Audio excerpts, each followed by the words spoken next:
Yes, Masayang Gabi Pilipinas. They are married for 15 years. May takot ba kapag asawa ka ng basketball player? Di ba lagi yun ang tanong? Kasi lapitin sa temptation, lapitin sa mga, alam mo na. Dati, parang hindi naman. Hindi. Selosa ba ako? Selosa ba siya? Medyo. Medyo. Nung nagsisimula kayo, like nung dating, kasi basketball player ka na noon. Selosa ba si Danica? Hindi siya siloso. Hindi masyado. Pero ano yung pinaka maganda para sa'yo kay Danica when you look at her? Lahat. No. Lahat Buntis naman eh. Bawal ka salita ng ano. Hindi, for me, since day one, I think lahat talaga eh.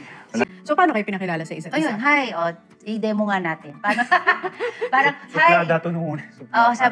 Pap, si Danica, gano'n. Sabi ko, hi, I'm Mark. Sumalis na ako. That's it. Tapos, pag nakikita kami, kasi nga, nag-gym yun eh. So, the following day, following week, makikita mo siya. Ganun na lang kami. Very Filipino, di ba? Ganun bagay. Tapos, anong ba nangyayari nun? Yung nagkasakit ako. Nagkasakit si Danica. Ito, cut na natin to. Huwag na natin pag-usapan to. Oo. Hindi Kasi nagkasakit? Anong sakit? Nagkasakit si Wala, Danica. Lagnat lang. Fever, Okay. Ay, And gusto then- tawag yung trainer. Kinuha yung Ano, number. naku, Nix, may kasalanan ako sa'yo. Bakit? Kinuha ni Tangkad yung number mo. Sabi ko, ba't mo binigay? Hindi kami close. Sabi ko, ba't mo binigay? Sabi, Hindi, tumawag na ako. kaya mo baka tumawag? Ba't mo kinuha yung number? Pwede sabihin. Parang hindi. Hindi pa. Hindi. Yung, baka may friends daw ako. Pwede ko Kasi i-reto. natanong ko sa kaibigan namin, pakilala na. Kasi doon ko lang nalaman na anak pala siya ni Daddy Vic. Hindi mo alam yun! Hindi ko alam yun. Ganun So ba? pareho Oo, kayo, hindi nyo alam ang background ng isa't isa. Basta alam ko lang artista din pala naglalaro siya. Gumagano na, artista yun. Hindi mo alam na artista siya? Hindi ko.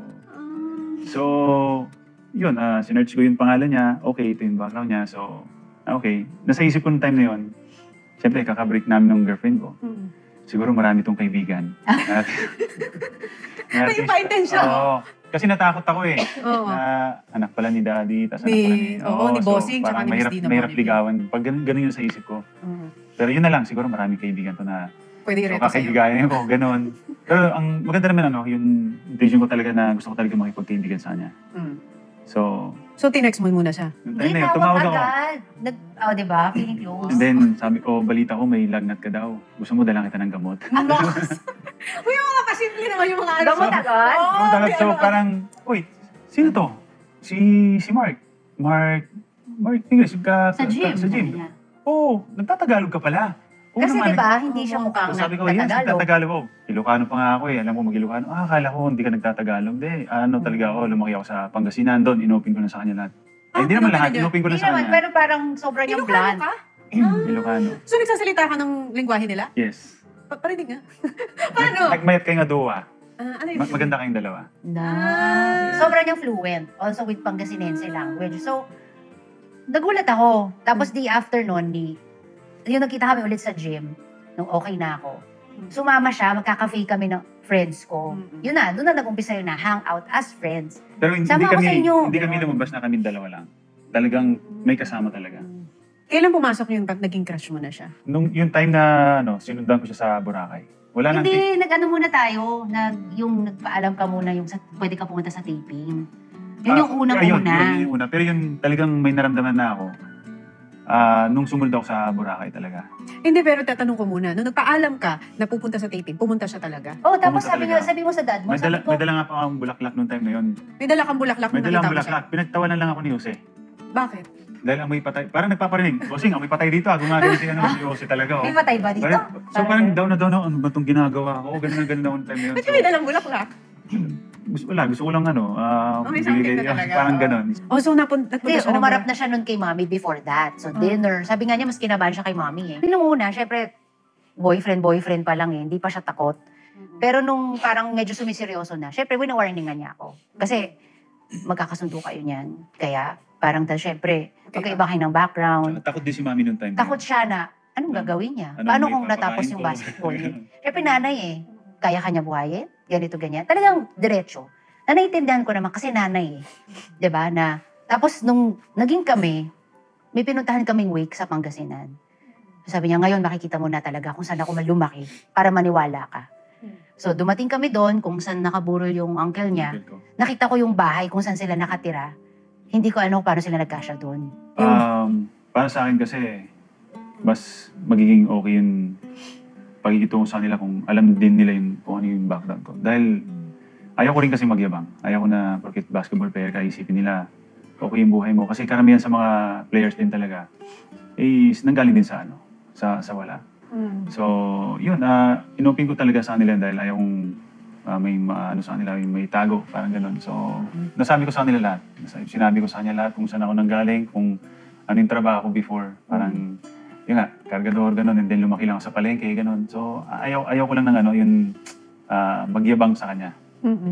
Parang, kasi na kung may naliligaw sa'yo anak na mayor, artista, pero ito ako to. So wala akong itatago. Ito yun. Kaya naman dito. Bakit ikaw yung naiibaw? Nahawaan ng hormones. May ganyan na. Diba? Kasi parang kinakabahan ako eh.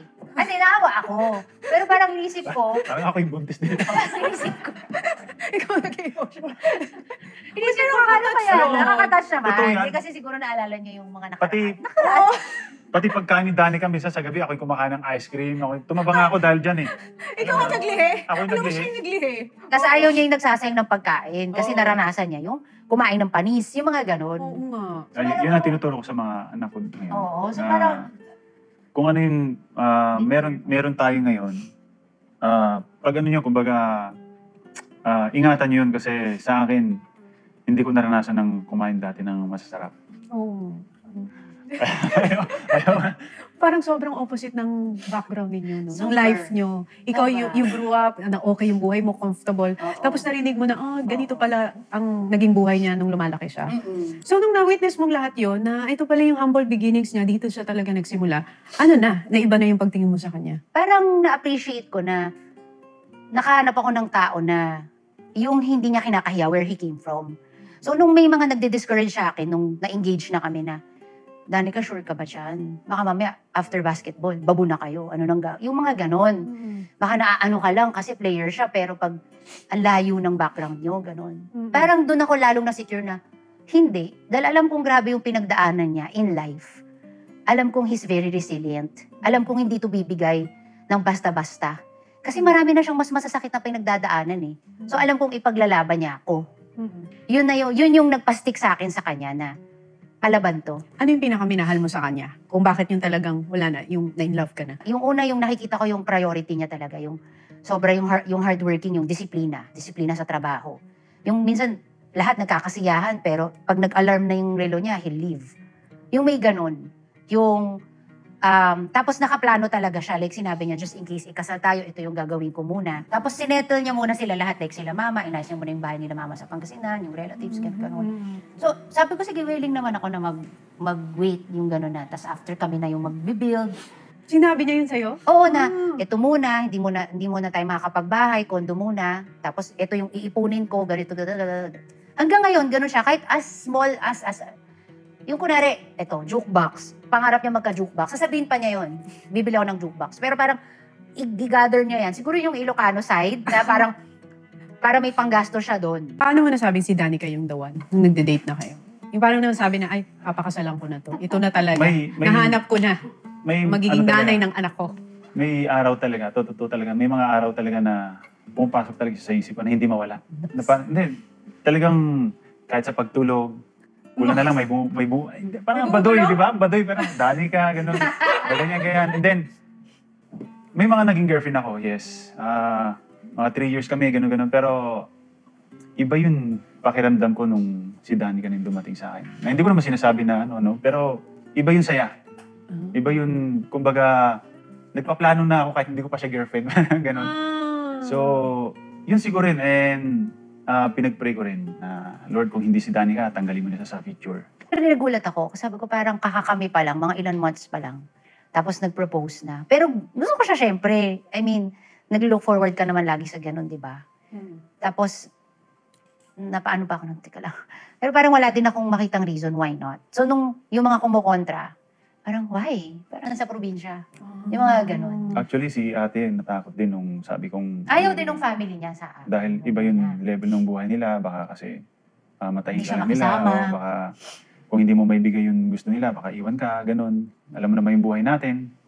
both naman, naintindihan ko naman kasi it really gave us time to really think about it. Na talaga ba? Gusto ba talaga natin? Ganon. Oo. Are we ready for Yes. this life together? Pero may peace kasi ako nung Tony. Kaya nung tinanong din ni Daddy, why did you say yes? Kasi sinabi ko sa kanya na, Dad, Mark proposed. Sabi niya, and what did you say? Sabi ko, I said yes. Why? Sabi ko, wala din ako makitang reason bakit ako hindi. Okay. Tapos yun, pinag-meet ko sila ulit na yung para masabi niya na ganyan. Tapos yun na yung tawa pa kami na tawa pa na tawa si Oyo kasi inaasar niya ako dahil butil-butil yung tapos si Oyo tumatawa-tawa pa sabi niya, grabe ka bang kabay itsura mo. Tapos tinitignan niya si Mark. Pinagtatawanan din niya si Mark. Pinagtatawanan ako ni Oyo. Nung time na yun. Dahil, kamang ka ba? Oo, dahil Oo. yung itsura namin. Uminom pa nga ako ng wine nung time na yun eh. Para kung mapal yung mukha kong Tapos, si Daddy kasi man of a few words. Pero pag nagsalita siya, boom, talagang Tatatak sa'yo. malalim. Malalim. Sabi niya, okay. Di sinabi niya na, Dad, alam ko, ito yung ganito ko, background ko, pero pangako, bubuhayin ko anak nyo, pagbubutihin ko sa career ko. Kahit si Daddy, di sa tabi lang. Okay, sige, kung gusto nyo pakasal. Pero sa akin, ito lang ayoko yung after 3 months, bigla kayong sasabi-sabi, ay, nagkamali pala kami, ayaw na namin. Kasi kung ganyan lang kayo, kung ganyan lang din Tigilan plano natin nyo, to. tigilan natin to, galit-galit muna tayo. Ay. Oo, ginanong kami. Parang, hindi biro to. Mm-mm. Kasal yan parang ganun siya. So, sabi ko, si Daddy talagang concerned din talaga siya sa amin na he wants us to be sure na not play with this. Yung gano'n, hindi to laro. Yung gano'n, di ba? Na matuto na kami from them. Wala to sa bahay. Nambabato pa ito ng plato. Oh, bilato ko siya ng platito. Yung- Una yung mga Yes. late-late. Yes. Ayaw niya Ako yung kasi, late. military Ako sanay time ako kasi sa- ako eh. Ang babarang kunwari, hindi naman magsa-start on time. Di ba yung mga ganun? Tapos may time yung parang dalaga pa rin ako. Kunwari may plan kami, ay, nagpapanails pala kami ni ganyan. Can we meet later? Sawa ng loob niya. Kasi parang kinarve out ko yung time ko for you. Diditch mo ko dahil lang may panails ka. Yun yung first year. Nakakalimutan ng mo na marriage. parang, nga pala, kasal na ako. Hindi siya kasabahay yung adjustment. Adjustment yun. Tapos yung adjustment namin sa culture nung isa't isa.